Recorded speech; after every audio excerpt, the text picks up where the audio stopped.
नमस्कार। मेरा यादगार केस या मेरा यादगार अद्भुत क्षण जो कि मुझे अपने कार्यक्षेत्र से जोड़कर रखता है और हर पल मैं उस पल को याद करता हूँ जिसने मुझे इस कार्यक्षेत्र से जोड़े रखा।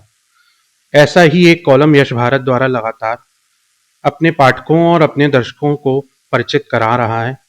इसी विषय को लेकर आज हम नेताजी सुभाष चंद्र बोस केंद्रीय जेल में पहुंचे हैं, जहां आज हमारे साथ मौजूद हैं जेल अधीक्षक अखिलेश तोमर जी। तो आइए हम उनसे जानते हैं कि ऐसा कौन सा वो है सुखद अनुभव रहा उनके कार्य क्षेत्र में, उनके कर्तव्य पथ के दौरान, जिसको वो आज भी अपने दिल से जुड़ा मानते हैं। तो हम आपका स्वागत करते हैं सर। नमस्कार। नमस्कार। तो सर हम जानना चाहते हैं कि ऐसा कौन सा एक यादगार लम्हा था जो आपको अपने कार्यक्षेत्र में लगातार रोज जोड़े रखता है और रोज आपको उत्सुकता, आपके अंदर एक उत्साह पैदा करता है कि हम रोज एक नई चीज को लेकर आए और परिवर्तन लेके आए। बिल्कुल, मैं एक आपको जैसा मालूम है मैं बता देता हूँ। मेरी अभी तक करीब 30-32 साल की सेवा हुई है इस विभाग में। और जैसे आपने बताया कि यादगार पल, यादगार क्षण, यादगार, तो ऐसे कई वाक़या हैं, मगर मैं 1-2 का विशेष उल्लेख करना चाहूँगा, बताना चाहूँगा, जिससे कि मेरे जॉब में काम करने के तरीके और उसमें थोड़ा-सा बदलाव आया, काफ़ी कुछ बदलाव आया। ये इंसिडेंट है, स्पेशली छत्तीसगढ़ में मैं था, उधर मेरी पोस्टिंग रही 2000 से 2007 के बीच में मैं रहा था। तो जब मेरी जेल अधीक्षक के रूप में जब मैं दुर्ग में था, तो वहाँ पे मुलाकात जनरली होती थी, क्योंकि जेल का संबंध बाहरी परिजनों से, बंदियों के साथ-साथ में बाहरी जो मुलाकात परिजन आते हैं, उनसे भी इंटरेक्शन उसी समय का रहता है। तो वहाँ पे मैंने देखा कि जब 12-1 बजे के करीब जनरली हम ऑफिस से बाहर निकलते हैं, तो लॉकअप की प्रक्रिया हो जाती है। वहाँ पर एक महिला बाहर बैठी हुई थी, तो काफ़ी समय से बैठी हुई थी। मैंने पूछा क्यों बैठी? कि साहब ये दोपहर 9 बजे के बाद ही बैठी, 9 बजे से, प्रातः 9 बजे से बैठी। जाकर के पूछा तो मालूम ये हुआ कि वो मुलाकात करने आई थी बाहर से, अपने उसका बेटा अंदर था, वो उसने मुलाकात की भी थी। मुलाकात उस समय, इस समय जैसे इंटरकॉम व्यवस्था सारी जगह हो गई, उस समय नहीं थी, खिड़कियों से बात होती थी, जंगले लगे रहते थे। स्थिति ये थी कि बाहर जो परिजन खड़े होते थे, वो परिजन की एक सर्टेन हाइट में वो परिजन आपस में बात, अंदर बंदी रहते थे, उनसे बात करते थे। वो महिला, उसका पैर ठीक नहीं, पैर ठीक न होने के कारण वो उतनी हाइट तक जाकर के अपने बेटे से रूबरू होकर के बात नहीं कर पाती थी। उसे जंप या कुछ ऐसा विशेष प्रयास करने की जरूरत है। तो वो बैठी थी, तो मैंने कब अब क्यों बैठी, मुलाकात हो गई? तब उसने बताया कि सर मेरी मुलाकात तो हो गई, कागज में हो गई, वैसे मैंने बात भी की। क्योंकि मेरा पैर ठीक नहीं था, तो मैं ठीक तरह से बच्चे से बात नहीं कर पाई। मैंने 2 बार प्रयास किया। मैं जो बात कहना चाहती थी, मैं 6 महीने और 4 महीने बाद आती, तो मेरी मुलाकात हो भी गई है और नहीं भी हुई है। और मैं बहुत परेशान हूँ कि मैंने वो जो महत्वपूर्ण बात मेरे को पिता के साथ शेयर कुछ करना था, वो नहीं कर पाई। तब मैंने पहली बार महसूस हुआ कि ये जो ऐसे, जो कि नीडी हैं, जो शारीरिक रूप से स्वस्थ नहीं है, या फिर वास्तव में बाहर कितनी परेशानी जाती है इन्हें खिड़कियों के माध्यम से, तब मैंने पहली बार समझा कि बाहर इस टाइप के लोगों के लिए विशेष व्यवस्था होना चाहिए। तब मैंने वहाँ निर्णय लिया कि जो व्यक्ति अतिवृद्ध हो, या हैंडीकैप की श्रेणी में आता हो, या फिर ऐसा कोई बीमार व्यक्ति हो, उसकी मुलाकात अंदर से, मतलब गेट के पास, वहाँ अंदर से मुलाकात की व्यवस्था क्या, गेट में अंदर लेकर के आप दे सकते हो। तो वहाँ से मैंने वो प्रयास किया, तो वो मैंने पहली बार मेरे हृदय को छुआ, उसको काफ़ी संवेदनशीलता कि ऐसे कितनी बार ये आई होगी, पहले भी आ गई थी 2 बार, और ऐसे कितने लोग गए होंगे जो इस समस्या से गुजर के गए, पर कभी संज्ञान नहीं। एक ये बात मुख्य है। दूसरी बात में जब जब मैं जगदलपुर में थोड़ा था। सा आपको यहाँ पे रोकना चाहूँगा कि जैसे कि आपने बताया कि माँ की मुलाकात आपने अपने उसके बेटे से करवाई, तो मुलाकात को ही लेके हम बात करते हैं कि कुछ वक्त ही मिलता है जिसमें कि हम अपने दर्द को पिरो पाते हैं, बता पाते हैं, अपने जो लोग मिलने आते हैं, और एक लंबी लाइन अभी हमने बाहर भी देखी। तो ये मैनेजमेंट किस प्रकार से होता है? मैनेजमेंट का तरीका ये, वहाँ उस जेल की क्षमता के ऊपर रहता है। जैसे यहाँ बंदी संख्या अधिक होती है, निश्चित रूप से बाहर उनकी मिलने की संख्या अधिक होती है। एक, दूसरा डे वाइज भी होता है, क्योंकि संडे की छुट्टी रहती है, तो मंडे को जनरली आपको रस मिलेगा, और जनरली वहाँ बीच में भी रस मिल जाता है, सैटरडे फ्राइडे जब बंद होती है। तो उसमें व्यवस्था अब बहुत कुछ डिजिटल हो गया है। उनका रजिस्ट्रेशन हो जाता है, पता चल जाता है कि इसको पात्रता क्या है। तो जिस दिन रस रहता है उस टाइम पे हम प्रयास करते हैं कि इनका टाइम आगे तक बढ़ा दिया जाए। पहले नाम लेके जाएँ और जो टाइम पीरियड है कि 12 बजे तक नाम लेके जाएँगे तो वो 12:30 बजे तक, 1 बजे तक, इस प्रकार से उनको मैनेज किया जाता है। कोशिश ये रहती है कि यहाँ पे स्पेशली मैं जबलपुर में बात करूँ तो यहाँ पे अंदर से बंदी को निकलने में और पहुँचने में थोड़ा-सा वक़्त लगता है। क्योंकि एरिया बहुत बड़ा है, ढूँढने में टाइम लगता है, अनाउंस करना पड़ता है। वो व्यक्ति बंदी विशेष कुछ नारा होगा या अंदर बैरक में होगा तो उसे सुनने में, बाहर निकलने में, तो इसलिए ये जो ड्यूरेशन है, इसमें हमने प्रयास ये किया है कि जो बंदी जिनको संभावना है, पॉसिबिलिटी है कि उनकी मुलाकात आती है, वो कोशिश करें अपने घरवालों को डे फिक्स कर दें अंदर कि मैं मंडे को मेरी मुलाकात आएगी। तो हम वो बंदी भी अलर्ट रहेगा, चक्कर में बैठ के पहले से ही रहेगा और जैसे ही उसका भोजन की आवाज़ आएगी, वो जल्दी से आ जाएगा, उसे ढूँढने की ज़रूरत नहीं। इस प्रकार से मैनेज करते हैं और एक हम जो वकीलों के लिए एक अलग सेपरेट हमने जो व्यवस्था बना रखी है, उसे इस दिन विशेष जिस दिन रस होता है, उस दिन उसको ज़्यादा ओपन कर देते हैं और टाइम अधिक दे देते हैं।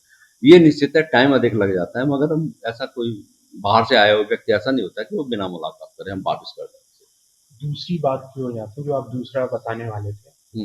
दूसरा मैं शॉर्ट में ये बताना चाह रहा हूँ, मेरी जगदलपुर में पोस्टिंग थी। जगदलपुर में मैक्सिमम ट्राइबल एरिया है जैसा आपको पता है। अंदर ट्राइबल ही मैक्सिमम रहते थे।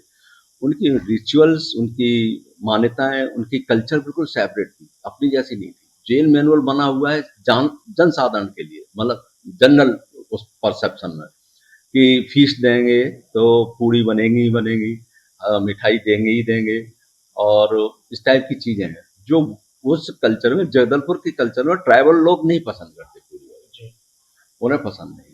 वो अपनी जो उनकी चावल की विशेष डिश है या वो दूसरी चीजें हैं सामान्य रोटी उसको वो लाइक कर देते। तो जब ये कोई त्योहार विशेष आता था तो प्रयास ये करते थे कि उनकी जो रोटी है या उसकी जो दूसरी चटनी वगैरह है वो स्पेशल बना दी जाए। ऐसी वहाँ परंपरा में डला हुआ था। पूड़ी देने का प्रयास बहुत कम करते थे, जो शहर वाले थे वो ही खाते थे। मेरी पोस्टिंग हुई तो मैंने ये समझा कि व्यवस्था में थोड़ी कमी है, कहीं न कहीं ये शायद हो सकता है हम जानबूझकर के ऐसा करते हों। तो हमने कि नहीं, इनको हम पूरा ही देना चाहेंगे। उनके कल्चर के हिसाब से सारी चीज़ें देना चाहेंगे। जब मैंने उन सब लोगों को बुलाया और पूछा कि क्या आप लोग क्या पसंद करते हो? तब उन्होंने जो चीज़ें बताई थी, तो उस जगह पर जितनी अमाउंट में पूड़ी वगैरह बनती थी, आती थी, उसके रिप्लेस में फिर हमने जब उनको दिया, विशेष एक चावल विशेष रहता है जिसको वो रख लेते हैं फर्मेंटेशन के बाद में, दूसरे दिन चावल खाते हैं वो, चटनी विशेष होती है। उसको जब देना चालू किया, तो आप ये सच मानिए कि उस समय वो जेल का जो माहौल था बिल्कुल बदला हुआ रहता। पहली बार हमने महसूस किया कि अगर किसी भी व्यक्ति की कल्चर से जुड़ करके उनके मनोभाव के आधार पर काम करें, तो हमें बहुत अंदर से तो खुशी मिलती ही है, प्लस हमें लॉ एंड ऑर्डर भी एक जेल के लिए महत्वपूर्ण होता है और अच्छे परिणाम निकलते हैं। तो ये है मेरे लिए बहुत अनुभव वाली चीज़। अभी जैसे मैं जेल के अंदर एंटर किया हूँ मैं, तो चारों तरफ अगर मैं चीज़ों को देख रहा हूँ, काफ़ी चीज़ें चेंजेस हो गई हैं। डिजिटलाइजेशन की आपने बात की और एक बहुत ही अलग सकारात्मक माहौल भी देखने को मिल रहा है मेरे को। तो आपने मनोभाव कहा, हज़ारों कैदी हैं, सकारात्मक भी हैं, नकारात्मक भी हैं। तो इस कालांतर के दौरान आप अपने आप का मनोस्थिति या अपने माइंडसेट को लेके भी कुछ वर्किंग करते होंगे? हाँ, देखिए मैं आपको क्योंकि थोड़ा-सा आजकल मेंटल हेल्थ सबसे ज़रूरी विषय बहुत बन गया ज़रूरी है। हो गया है। मैं आपको बता दूँ, हमारे यहाँ 3 तरह, अगर मैं बंदियों की बात करूँ किसी प्रिज़न मैनेजमेंट में, तो 3 तरह की स्थितियाँ बनती हैं। कुछ ऐसे प्रिज़नर होते हैं जो कि जेल में आना-जाना उनका प्राय रहता है। वो हैबिचुअल टाइप के आप श्रेणी में कह सकते हैं या उनकी मनोदशा पे कोई विपरीत असर नहीं होता। आते हैं, सहज भाव से आते हैं, अपने हिसाब से एन्जॉय के साथ चले जाते हैं। कुछ ऐसे होते हैं जो वास्तव में ही जो सोसाइटी में वेल एस्टेब्लिश हैं, नौकरी में या जॉब में, उनके साथ ऐसी घटना जो अंदर वो आते हैं या ऐसी कोई घटना कारित करके जो पारिवारिक घटना कारित करके आता है, उनकी मनोदशा ज़रूर इस गेट के अंदर आते हैं, तो वो बदली हुई रहती है। उन्हें नया माहौल होता है, नए व्यक्ति मिलते हैं, वो उनकी कल्पना से परे कुछ डर, भय अचानक रहता है, कुछ केस से संबंधित तनाव रहता है। ऐसे टाइम पे उन बंदियों की काउंसलिंग करना बहुत ज़रूरी होता है। उस समय आपके 2 फैक्टर रहते हैं। चूँकि यहाँ संख्या अधिक होती है तो अधिकारी इंडिविजुअली उतना ही कर पाता है जितना 2-5 मिनट में जब उसका एंट्री करता है। इसके लिए यहाँ पे ये अच्छी बात है कि यहाँ पे एक काउंसलर है, जो शाम को आता है। जितने नव प्रविष्ट बंदी हैं, उन सबकी वो काउंसलिंग करता है और उसमें कुछ विशिष्ट ऐसे प्रकार के बंदी हैं जैसे बहुत ज़्यादा एडिक्शन वाले हों या बहुत ज़्यादा तनाव लिए हुए कुछ बंदी रहते हैं, उसकी वो काउंसलर स्पेशल नोटिंग भी करता है और पर्सनली बता के जाता है कि साहब इन लोगों को थोड़ा-सा और अधिक काउंसलिंग की ज़रूरत है, विशेष ध्यान देने की ज़रूरत है। इस प्रकार की हम व्यवस्था के अनुसार अभी तो यहाँ मैनेज किए हुए हैं, पर ये निश्चित है कि एक काउंसलर का होना या मनोचिकित्सक का होना जेलों पे बहुत आवश्यक होता है। ये तो कैदियों की बात हुई। आपकी आपके मनोभाव की क्या स्टाफ की बात करें तो ये बात सही है। जब हम बात करते हैं सुधार की, बात करते हैं जिनमें सुधार लाना है इनमेट्स में, बंदी में, तो सुधार किससे लाएँगे? वही मैनुअल, वही अधिकारी, वही कर्मचारी या जो आपके टूल्स हैं तो यही है, इन्हीं के माध्यम से लाना है। जब ये स्वस्थ होंगे, इनके मनोभाव पॉजिटिव होंगे, तभी उधर पॉजिटिव होंगे। इधर फ्रस्ट्रेशन होगा तो उधर क्या काम कर पाएंगे। ये बिल्कुल सही बात है कि स्टाफ के अंतर्गत कोशिश ये रहती है कि बड़ा तनाव रहता है। 24 घंटे एक ही वर्किंग में काम करना, समय पे अवकाश ना मिलना या और अनेक पारिवारिक विशेष काम पे ना होना। तो हमारे यहाँ जो कोर्स चलते हैं जनरली राय बंदियों के लिए चलते ही हैं, आर्ट ऑफ लिविंग का हो रहा है या ब्रह्मा कुमारी वालों का हो रहा है। बीच-बीच में हम स्टाफ का भी एक कोर्स करवाते हैं। चाहे वो अभी जैसा ने बीच में हेल्थ कैंप भी लगवाया था और इस प्रकार के कैंप, इस प्रकार के आयोजन हमारा प्रयास रहता है कि कर्मचारियों का भी होता रहे, जिसके कारण इनको अभी जैसे आपने आयोजन की बात की, एक आयोजन की चर्चा भी थी, विभिन्न प्रकार की कलाकृतियों को बनाते हुए हमने जेल के बंदियों कैदियों को देखा था। ऐसे आयोजन को लेके क्या कहना चाहेंगे? ये बात है। हम क्या करते हैं जब भी कोई बंदी आता है अंदर विशेषकर सजा प्राप्त बंदी, तो हम उसकी रुचि पूछते हैं। वो पहले तो बैकग्राउंड जानते हैं वो क्या करता था। स्वाभाविक है वो कुछ ना कुछ करता ही होगा। तो जनरली तो मजदूरी या छोटे कृषक टाइप के रहते हैं बंदी। कुछ बंदी को स्किलफुल रहते हैं, जैसा मैं बाहर मूर्ति बनाता था, इलेक्ट्रिशियन का काम करता था, प्लम्बरिंग का काम करता था या उस प्रकार के कुछ अलग स्किल वाला, उस बंदी को हम सेपरेट उसी जेल के अंदर हर काम आवश्यक होता है, हर चीज़ है। यहाँ प्लम्बरिंग का भी काम है, यहाँ सारी चीज़ों का काम है। तो हम उसको एक यूनिट के रूप में निकाल लेते हैं, मेसन के रूप में, कारपेंटरी के रूप में और अगर कोई फार्मेसी का कोर्स किए हुए हैं तो अस्पताल में रख देते हैं। इस प्रकार से हमारा प्रयास रहता है कि इन बंदियों को जो बाहर सीखे हुए हैं उसका लाभ हमें मिले और साथ-साथ में इनकी वो चीज़ चलती रहे। इसके इसी संबंध में हम कोर्स कराने का प्रयास करते हैं। ये कोर्स हम आईटीआई के माध्यम से यहाँ प्रिंसिपल आईटीआई के माध्यम से कोर्स चलाते हैं और अभी हमने होटल मैनेजमेंट का कोर्स भी एसआईएचएम के माध्यम से चलाया, महिलाओं का भी चलाया। तो ये कोर्स हम चलाते रहते हैं बीच-बीच में, जिससे कि बंदी कुछ ना कुछ नई-नई चीज़ें सीख जाए। छूट के जाएँ तो कुछ ना कुछ अपना जो स्किल इन्होंने सीखी है इसके आधार पर वो अपना काम हजारों कैदी आते हैं, चले आते हैं यहाँ से।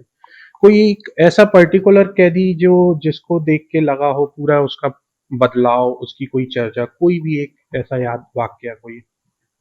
मैं बंदी का नाम नहीं बता सकता जी।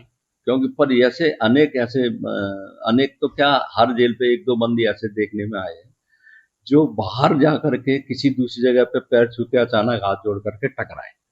मालूम किया कि साहब मैं आपके ही था जो जेल में अंदर था, जब मैंने वो या चक्कर में या कहीं बैरिक इंचार्ज के रूप में काम करता था और आपने मुझे वहाँ से दे कर के जो दूसरी ड्यूटी कारखाने की दी थी, उसके कारण मैं आज कुछ सीख पाया और बाहर कुछ काम करता हूँ अपनी खेती-बाड़ी से संबंधित या दूसरे काम से संबंधित। अभी इस जेल पे ही ऐसे कई बंदी छूटे हुए हैं, यहाँ पे भी, जो अंदर पेंटिंग का काम सीखे हुए हैं, हाथ की ड्राइंग का काम सीखे हुए हैं। और ये बंदी भी मिले हैं जो बाहर इसी काम को आगे बढ़ा रहे हैं। तो इस टाइप के मिलते रहते हैं बीच में। ये हो गई अच्छी-अच्छी बातें। एक कुछ बातें आती हैं जेल को लेके विभिन्न प्रकार की कभी-कभी भ्रांतियाँ रहती हैं। जी। क्या कहना चाहेंगे? बिल्कुल सही कह रहे हैं। देखिए, जहाँ व्यवस्था है वहाँ कमियाँ ये आइडियल व्यवस्था तो कहीं हो नहीं सकती, मैं इस बात को स्वीकार करता हूँ। कमियाँ रहती हैं। हाँ, कमियाँ अगर संज्ञान में आते हुए दूर ना हो, तो बिल्कुल आप दोषी के पात्र होते हैं या मिसमैनेजमेंट लार्ज स्केल पे होता है। पर अगर कमियाँ या कुछ ऐसी गड़बड़ियाँ या जो भी आप समझ रहे हैं, जो शिकायतें प्राप्त होती रहती हैं, उन शिकायतों पे कोई कार्रवाई ना हो, वो दूर ना हो, तो हमें चिंता का विषय बनती है। प्रयास ये रहता है, इंडिविजुअली प्रयास ये रहता है कि अगर कोई ऐसी चीजें सामने आई हैं किसी कर्मचारी विशेष की या किसी बंदी विशेष की या व्यवस्था को लेकर के, तो निश्चित रूप से ही कार्रवाई करते हैं। आप ये मानिए, जैसे हमने स्टाफ को देखा, बहुत सी आपको देखा है बंद जेल में साहब, वो गांजा मिल गया या कुछ अवैध वस्तु मिल गई, रुपए पैसे ले गए, ऐसी चीजें होती हैं, होने के हम सब मानवीय सिस्टम में हैं, हम सब मानव, तो ये गलतियां होती हैं। जब ऐसा स्टाफ कोई ना कोई करने का प्रयास भी करता है तो जरूर हम बहुत कड़ी कार्रवाई करते हैं। आपको मैं बता दूं, विगत 1-2 साल में मैंने कम से कम 12-13 कर्मचारियों को टर्मिनेट इसी बात पे किया है। कोई उसमें कोई कोताही नहीं बरती है कि इस प्रकार से हम उसको टॉलरेट करें। अगर इस संज्ञान में आता है तो हम कार्रवाई भी करते हैं, चाहे वो बंदी हो चाहे कर्मचारी। जाते जाते हजारों कैदियों को तो आप शिक्षा यहाँ पे देते ही हैं अपने कार्य कुशलता के माध्यम से। आने वाली युवा पीढ़ी, युवा समाज को क्या कहना चाहेंगे अपराध को लेकर? अपराध को लेकर के हम कई बार बिल्कुल बात करते हैं, आप अपराध से ना जुड़ें। अगर एक बार बाहरी, अगर मैं सोसाइटी की बात करूं और यूथ की बात करूं, एक बार अगर इस सिस्टम में फंस जाते हैं, कोर्ट, जेल और अस्पताल, इस टाइप की ये चीजें, तो हमारी लाइफ और कैरियर काफी काफी काफी हद तक डिस्टर्ब हो जाती है। तो हम अपना जो फोकस है, जो मेन काम है, उस पर फोकस करें, इन चीजों से दूर रहें। और स्पेशली आजकल जो नशा एक ऐसी चीज आ गई जो हमारे यूथ को रास्ते से हटा रही है, उस पर विशेष ध्यान देने की जरूरत है। ऐसा काम ना करें कि हम व्यवस्था से खपा हो जाए। तो आज हमारे साथ मौजूद थे नेताजी सुभाष चंद्र बोस केंद्रीय जेल के वरिष्ठ जेल अधीक्षक अखिलेश तोमर जी, जो कि माँ की मुलाकात को लेकर, अपने बेटे से मुलाकात करवाने को लेकर, वहीं दूसरी तरफ विभिन्न प्रकार के आहार को लेकर, और कैदियों के जबलपुर में मौजूद हैं जो विभिन्न प्रकार की उनके आयोजन को लेकर, उनकी कला क्षेत्र को लेकर बढ़ावा देने की बात करते हैं और अपराध से युवाओं को दूर रहने की हिदायत देते हैं। और जो भी जेल की भ्रांतियां हैं और जो भी जेल में होने वाली कुछ विसंगतियां होती हैं उस पर कार्रवाई करने की भी बात करते हैं। तो अगली बार मैं सृजन शुक्ला आपकी मुलाकात एक अन्य प्रशासनिक अधिकारी से करवाऊंगा। तब तक के लिए हमारे साथ बने रहिए। नमस्कार।